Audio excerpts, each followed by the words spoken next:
الحمد لله رب العالمين والصلاة والسلام على سيد الأنبياء والمرسلين محمد وآله وصحابه أجمعين ومن تبعهم بإحسان إلى يوم الدين.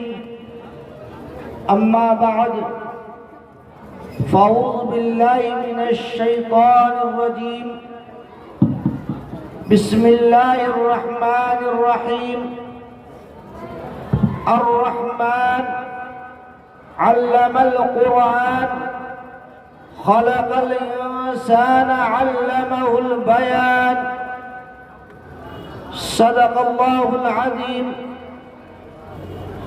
وقال النبي صلى الله عليه وسلم: كن عالما أو متعلما أو مستمعا أو محبا ولا تكن خامسا فتهلك، أو كما قال عليه الصلاة والسلام.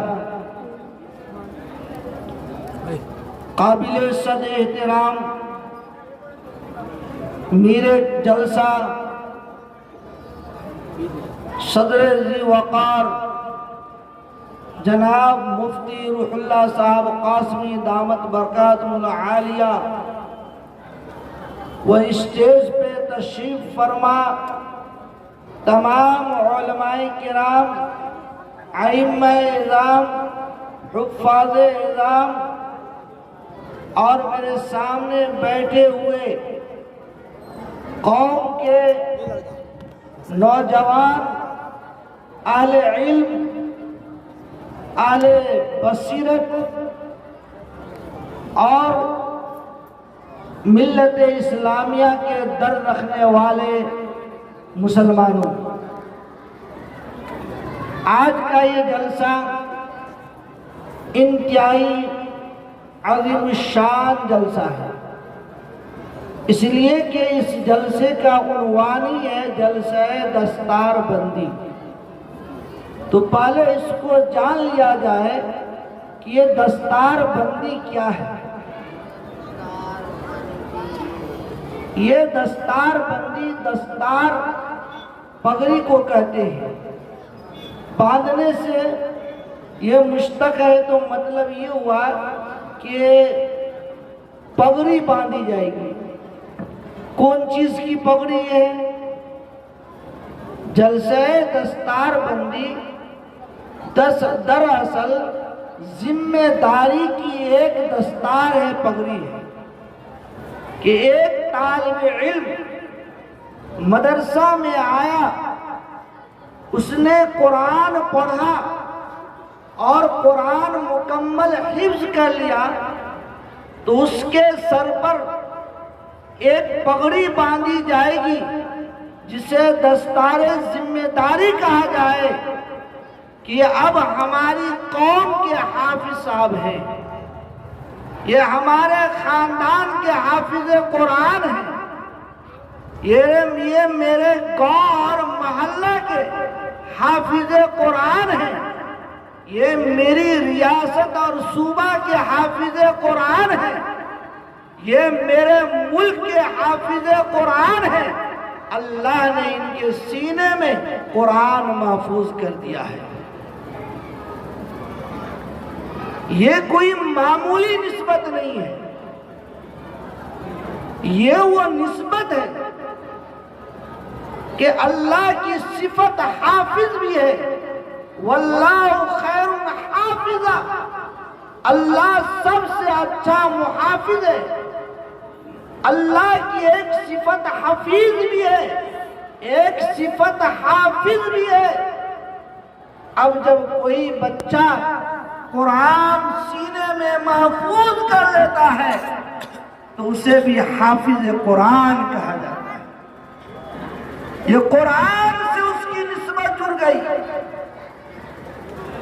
کیسی کتاب سے نسبت جڑی ہے؟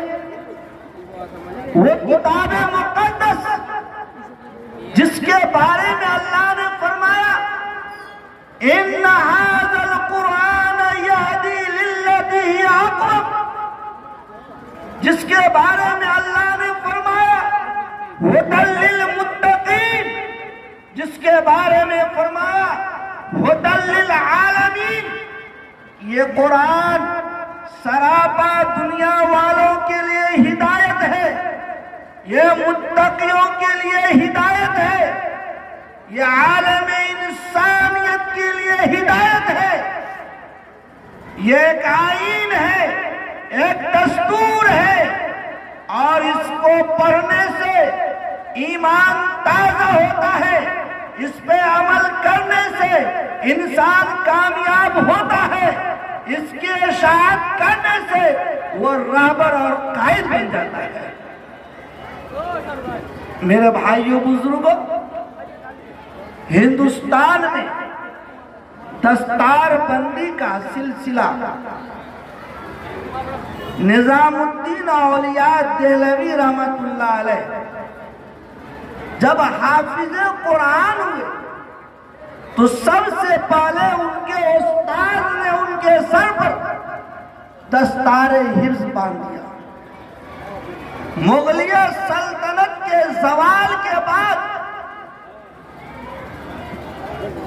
دارالعلوم دیوبند کی بنیاد ڈالی گئی، اور دارالعلوم دیوبند کا پہلا حافظ قرآن جناب حافظ اسحاق صاحب رحمت اللہ علیہ، ان کے سر پر سب سے پہلے شیخ الہند مولانا محمود الحسن دیوبندی رحمت اللہ علیہ نے پگڑی باندھی تھی۔ یہ سلسلہ بسلسلہ بزرگوں کا یہ طریقہ آج تمام مدارس اسلامیہ میں رائج ہے کہ جب کوئی بچہ حافظ قرآن ہوتا ہے تو ان کے سر دستار حفظ باندھ دیا جاتا ہے کہ اب قوم کے وہ نمائندہ ہے، قرآن کی وہ نمائندہ ہے، قرآن کی وہ ترجمان ہے جنہوں نے قرآن کو سینے میں محفوظ کیا ہے۔ یاد رکھیے میرے بھائی، ہماری نسبت بہت اونچی نسبت ہے۔ آج کے جلسے میں 3 پیغام دینا چاہتا ہوں۔ پہلا پیغام، یہ مدرسہ کیا ہے، مدرسہ قوم کو کیا دیتا ہے، مدرسہ میں کیا ہوتا ہے، اور مدرسہ کا تحفظ کیسے ہوگا۔ یاد رکھیے، پوری دنیا میں جتنے مدارس ہیں، خواہ وہ بلڈنگ کی شکل میں ہو یا جھونپڑی کی شکل میں ہو یا پھوس کی شکل میں ہو، یہ تمام مدارس اسلامیہ، تمام مکاتب دینیہ، اس کا تعلق، اس کی نسبت قائم ہے دار ارقم سے، غار حرا سے، صفہ سے، اور اس سے آگے میں کہوں کہ اس کی نسبت قائم ہے مدرسہ الہیہ سے، کہ اللہ نے جب اس دنیا میں حضرت آدم علیہ السلام کو بھیجنا چاہا تو سب سے پہلے جنت میں مدرسہ بنایا، مدرسہ الہیہ، جہاں آدم علیہ السلام کی تعلیم و تربیت ہوئی۔ وَعَلَّمَ آدَمَ الْأَسْمَاءَ كُلَّهَا، کہ آدم علیہ السلام کو اللہ نے ساری چیزوں کا نام بتلایا، ان کی تعلیم و تربیت کا انتظام کیا، اللہ خود معلم بنے، اور پھر خلافت عرضی کی ذمہ داری حضرت آدم علیہ السلام کو سپرد کر دیا کہ آدم، میں آپ کو روئے زمین کا خلیفہ بناؤں گا، میں آپ کو ذمہ دار بناؤں گا۔ یہاں سوچنے کی بات ہے، یہ خلافت عرضی آدم علیہ السلام کو ملی، کس بنیاد میں ملی؟ یہ علم کی وجہ سے ملی۔ میرے بھائیوں، اس لیے جتنے مدارس ہیں تمام ایک ہی سمندر کی نہریں ہیں، سب کا تعلق رسول اللہ سے، اور اللہ کے اس کتاب سے قائم ہے جس کتاب کی تلاوت آج ہم اور آپ کرتے ہیں۔ اس لیے مدارس اسلامیہ کی قدر کرنی چاہیے۔ انہوں نے ملک کو، پوری دنیا کے انسانوں کو وہ ہیرے جواہرات دیے ہیں، وہ قیمتی اشیاء دیے ہیں، وہ لولو و مرجان دیے ہیں جس کی مثال پوری دنیا میں نہیں ملے گی۔ جب بھی اس ملک پر، اس قوم مسلم پر کوئی آفت آئی ہے، کوئی پریشانی آئی ہے، تو مدارس اسلامیہ نے ان تمام مصیبتوں کا سامنا کیا ہے، ان تمام چیلنج کا سامنا کیا ہے۔ تمام باطل طاقتوں کے سامنے یہ مدارس اسلامیہ کے افراد سینہ سپر ہو گئے۔ اگر میں یہ کہوں کہ اس ملک کی آزادی میں مدارس اسلامیہ کے افراد علماء کرام نہ ہوتے تو یہ ملک بھی آزاد نہیں ہوتا۔ اگر ایک طرف گاندھی جی تھے تو دوسری طرف مولانا محمود الحسن دیوبندی تھے، شیخ الاسلام تھے، مولانا محمد علی جوہر تھے، مولانا شوکت علی گور تھے، مولانا ابوالکلام آزاد تھے۔ ان جیسے ہزاروں علماء تھے جو انہی مدارس اسلامیہ میں پلے بڑے، ان کی یہاں تعلیم و تربیت ہوئی تو انہوں نے ملک کی آزادی میں حصہ لیا۔ اس لیے یاد رکھیے، مدارس اسلامیہ ہر زمانے میں اسلام کے مضبوط قلعے ہیں۔ ہر زمانے میں انہوں نے ملت کی آبیاری کی ہے۔ جب بھی دین اسلام پہ کوئی الغار ہوا ہے تو علماء کرام نے اس الغار کو ناکام بنا دیا ہے۔ خواہ فتنہ قادیانیت ہو، فتنہ تحریت ہو، فتنہ لا قانونیت ہو، یکساں سول کوڈ کا مسئلہ ہو یا متبنہ بل کا مسئلہ ہو، ان تمام مسائل میں اگر کسی نے امت کی صحیح رہنمائی کی ہے تو وہ مدارس اسلامیہ کے افراد ہیں۔ آج ہم کہتے ہیں ان مولویوں سے کیا ہوتا ہے، ان علماء سے کیا ہوتا ہے، ان مکاتب کے کیا فائدے ہیں، ان مدارس کے کیا فائدے ہیں۔ یاد رکھیے، لکھا ہے شیخ الاسلام رحمت اللہ علیہ نے، انہوں نے اپنے ایک بیان میں فرمایا کہ سنو مسلمانوں، اگر اس ملک سے مدارس و مکاتب کا صفایا ہو جائے، جیسا کہ انگریز نے دہلی میں تمام مدارس پہ بلڈوزر چلا کر مسمار کر دیا، تو یاد رکھو تمہارے گھر میں قرآن کی تعلیم نہیں ہوگی بلکہ گیتا اور رامائن کی تعلیم ہوگی، تمہارے گھر میں بائبل کی تعلیم ہوگی، تمہاری نئی نسل مرتد ہو جائے گی، دین اسلام سے اس کا تعلق ختم ہو جائے گا۔ اس لیے مسلمانوں، مدارس اسلامیہ کی حفاظت کرو، اس کی پوری خدمت کرو، ان سے اپنے آپ کو وابستہ کرو۔ اگر تمہارا تعلق کسی مدرسہ سے قائم ہے، کسی مولوی سے قائم ہے، کسی مکتب سے قائم ہے، تو یاد رکھو تمہارا دین زندہ ہے، تمہارا ایمان زندہ ہے، تمہاری ضمیر زندہ ہے۔ اور اگر تمہارے دل میں مدرسہ کی عداوت آ جائے، مدرسہ سے بغض آ جائے، تو یاد رکھو یہ تمہاری ہلاکت و بربادی کا ذریعہ اور سامان ہے۔ اس لیے اللہ کے نبی صلی اللہ علیہ وسلم نے ارشاد فرمایا، کن عالم، عالم بنو، اور متعلم، یا طالب علم بنو، اور مستمع، یا علمی بات سننے والا بنو، اور محب، یا علماء سے محبت کرنے والا بنو۔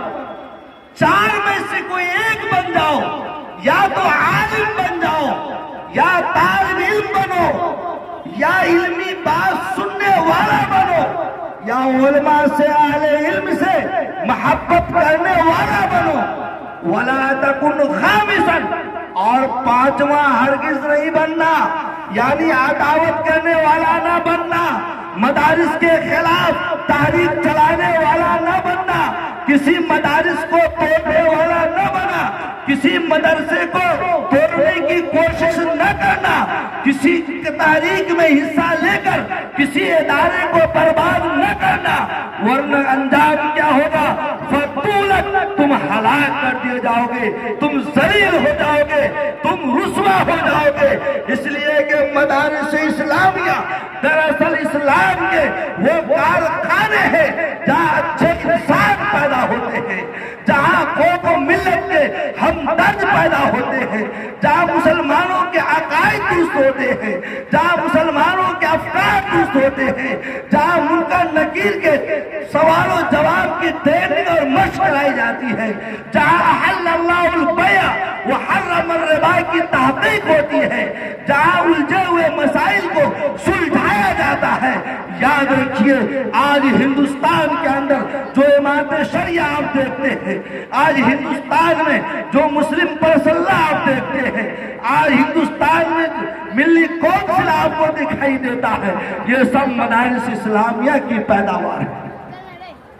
اس لیے میرے بھائیوں، کوشش کرو کہ ہمارا تعلق مدارس اسلامیہ سے اتنا گہرا ہو جیسے دھوپ کا تعلق سورج سے ہے، بارش کا تعلق بادل سے ہے۔ میں آپ کو بتاؤں علماء سے محبت کا انجام کیا ہوتا ہے اور بغض کا انجام کیا ہوتا ہے۔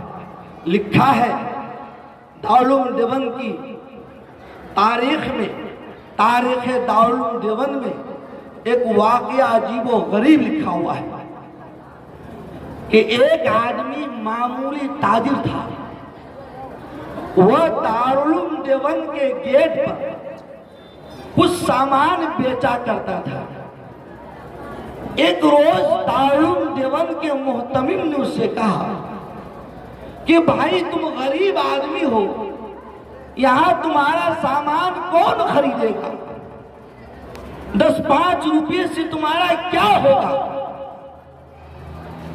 اس شخص نے کہا حضرت اللہ اس میں برکت دیں گے، میں یہاں دکان اس لیے لگاتا ہوں کہ رسول اللہ کے مہمان یہ قرآن پڑھنے والے، یہ حدیث پڑھنے والے جب دارالعلوم دیوبند سے نکلتے ہیں، میں ان کے نورانی چہرے کو دیکھتا ہوں تو میرا دل خوش ہو جاتا ہے۔ ان کے نورانی چہرے کو دیکھنے کے لیے، ان کے لباس کو دیکھنے کے لیے میں یہاں دکان لگاتا ہوں۔ ایک زمانہ گزر گیا، حضرت مولانا ہم سب کے پیر و مرشد محمود الحسن دیوبندی رحمت اللہ علیہ پنجاب کے سفر میں اس خاندان سے ملے، حال معلوم کیا تو معلوم ہوا کہ اب تک 7 پشت میں حافظ قرآن پیدا ہو رہے ہیں۔ اللہ اکبر۔ پر دادا حافظ، دادا حافظ، بیٹا حافظ، باپ حافظ، سلسلہ حفاظ کرام کا ایک ایک بعد دیگرے یہ دولت گھر میں آ رہی ہے، یہ نعمت گھر میں آ رہی ہے۔ پوچھا گیا اتنی بڑی دولت، اتنی عظیم نعمت کس چیز کے صلہ میں آپ کو یہ نعمت ملی ہے؟ انہوں نے کہا میرے پردادا دارالعلوم دیوبند کے سامنے دکان لگایا کرتے تھے اور علماء کو، حفاظ کو، مہمان رسول کو محبت کی نگاہ سے دیکھتے تھے، جس کی وجہ سے آج 7 نسلوں میں حافظ قرآن پیدا ہوئے۔ میرے بھائیوں بزرگوں، اس لیے کسی حافظ قرآن کو کبھی حقیر نہیں جاننا، کسی مولوی کو حقیر نہیں سمجھنا، ان کی تنخواہ کو مت دیکھنا، ان کے عہدہ کو مت دیکھنا، ان کی برادری کو نہیں دیکھنا، یہ دیکھنا کہ اللہ نے ان کو چنا ہے تبھی تو ان کے سینے میں قرآن اتارا ہے۔ میرے دینی بھائیوں، یہ 3 باتیں مدرسے کے تعلق سے مجھے عرض کرنا ہے۔ اس کے بعد مجھے محسوس ہو رہا ہے کہ آپ میری بات سمجھ چکے ہوں گے کہ ہم سب کو تمام مدارس سے سچی محبت کرنی ہے، کریں گے انشاءاللہ۔ جب بھی کوئی مولوی مدرسہ سے، مکتب سے، کوئی مفتی، کوئی قاضی آپ کے در پہ پہنچے، آپ ان کا استقبال کیجیے۔ یہ سمجھیے کہ یہ رسول اللہ کے نائب آئے ہیں، ان کے آنے سے میرے گھر میں برکت ہوگی، میرے 10 روپیے مدرسے کے لیے یہ لے جائیں گے، لیکن 10 کے بدلے اللہ مجھے 70 دے گا، اس سے کئی گنا زیادہ دے گا۔ جتنا اخلاص ہوگا اتنی اس میں برکت اور اتنا ہی ثواب ہوگا۔ میرے بھائیوں، آج معاشرہ 2 حصوں میں بٹ گیا ہے۔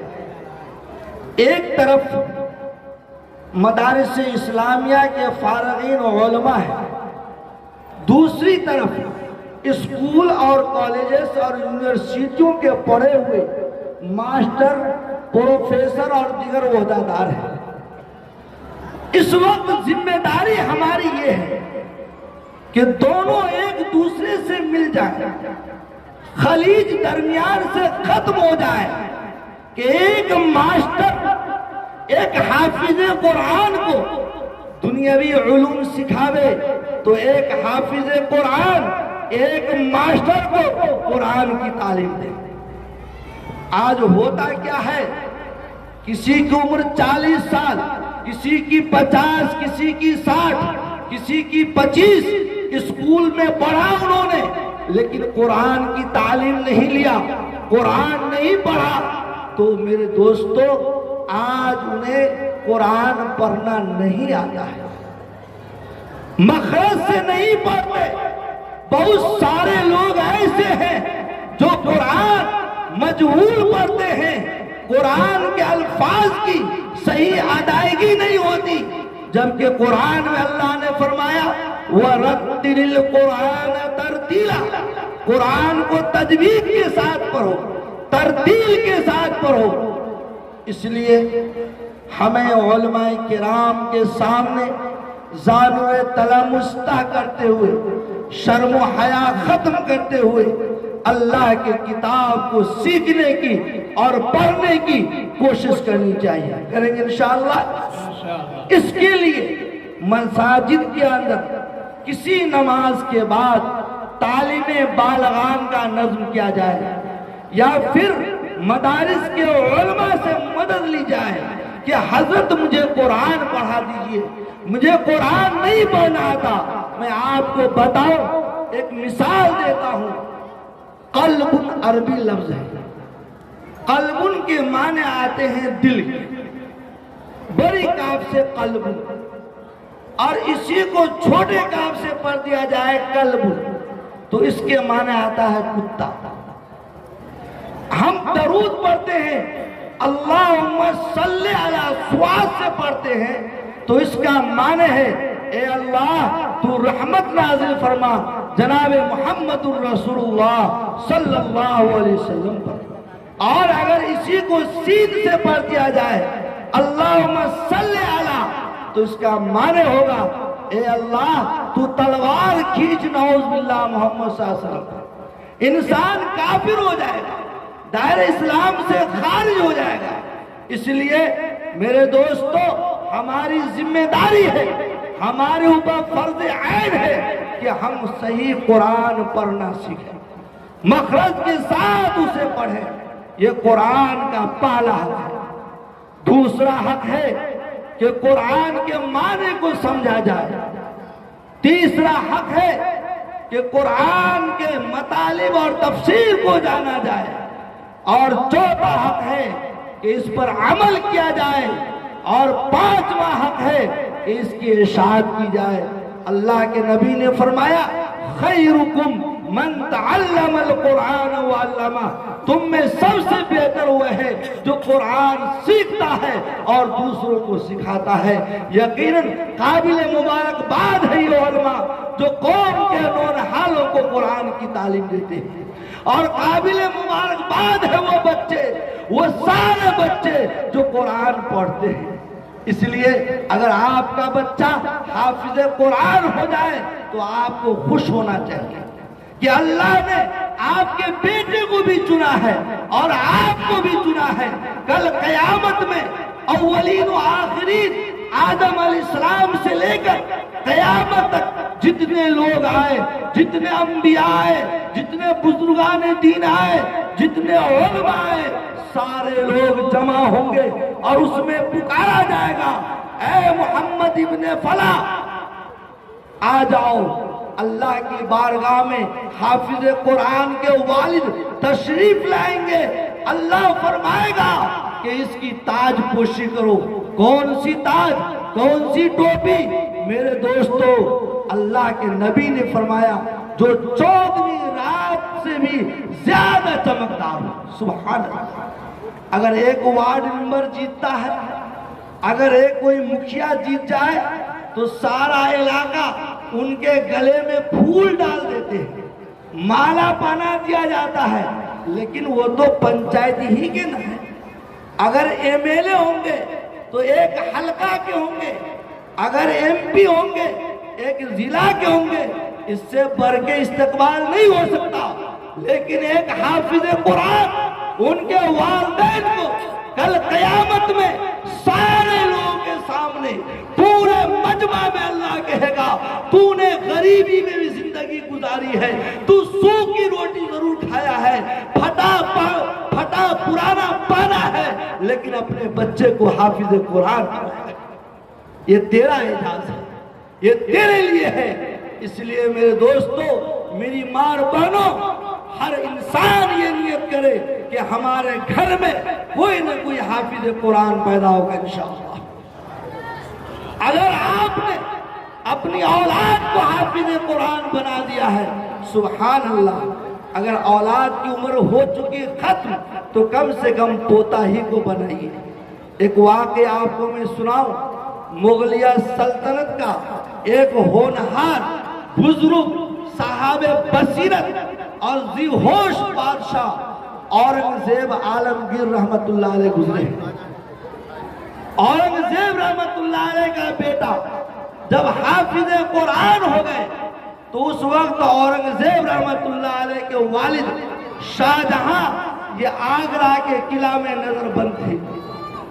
اورنگزیب رحمت اللہ علیہ اپنے بیٹے کو ساتھ لیتے ہیں اور آگرہ تشریف لے جاتے ہیں، اور وہاں جا کر شاہ جہاں سے کہتے ہیں ابو مبارک ہو، آپ کا پوتا حافظ قرآن ہو گیا ہے۔ کھڑے ہو گئے، پوتے کو سینے سے لگایا، دعائیں دی، پھر کہا اے اورنگزیب یہ آپ کے لیے ہے، آپ کا بیٹا حافظ قرآن ہوا ہے، کل تاج قیامت میں آپ کو ملے گا۔ اگر آپ حافظ قرآن ہوتے تو مجھے بھی تاج ملتا۔ قربان جائیے اس بادشاہ پر۔ وہ آگرہ سے واپس دہلی آتے ہیں اور دہلی آ کر چند ہی مہینے میں حافظ قرآن ہو جاتے ہیں، اور پھر آگرہ جاتے ہیں اور کہتے ہیں ابو پہلے آپ کا پوتا حافظ قرآن تھا، آج آپ کا بیٹا اورنگزیب عالمگیر یہ حافظ قرآن ہو گیا ہے۔ اے میرے بھائیوں، یہ سبق ہے ہمارے لیے کہ ہم کوشش کریں، خود قرآن پڑھیں، اپنے بچوں کو، اپنی بیٹیوں کو، اپنے بیٹوں کو، اپنی نسل کو حافظ قرآن بنا کے جائیں۔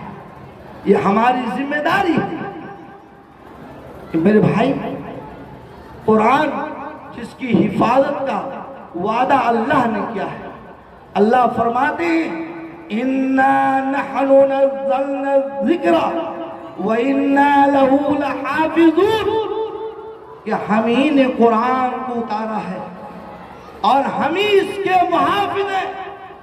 یاد رکھیے، آج 1400 سال کا عرصہ بلکہ اس سے زائد عرصہ گزر چکا، لیکن قرآن کا کوئی نقطہ بدلنے والا پیدا نہیں ہوا۔ جس نے بھی کوشش کی وہ ذلیل ہوا، وہ رسوا ہوا۔ مرزا غلام احمد قادیانی، اس نے قرآن کو بدلنے کی کوشش کی، رسوا ہوا۔ مسیلمہ کذاب قرآن کو بدلنے کی کوشش کیا، رسوا ہوا۔ اسود عنسی قرآن کو بدلنے کی کوشش کیا، رسوا ہوا۔ اس لیے کہ اللہ نے فرمایا یہ کتاب ہم نے اتاری ہے اور ہم ہی اس کے محافظ ہیں۔ اللہ نے حفاظ کرام کی ایک ایسی مضبوط ٹیم پیدا کر دیا ہے جو قیامت تک اس کتاب کے محافظ رہیں گے۔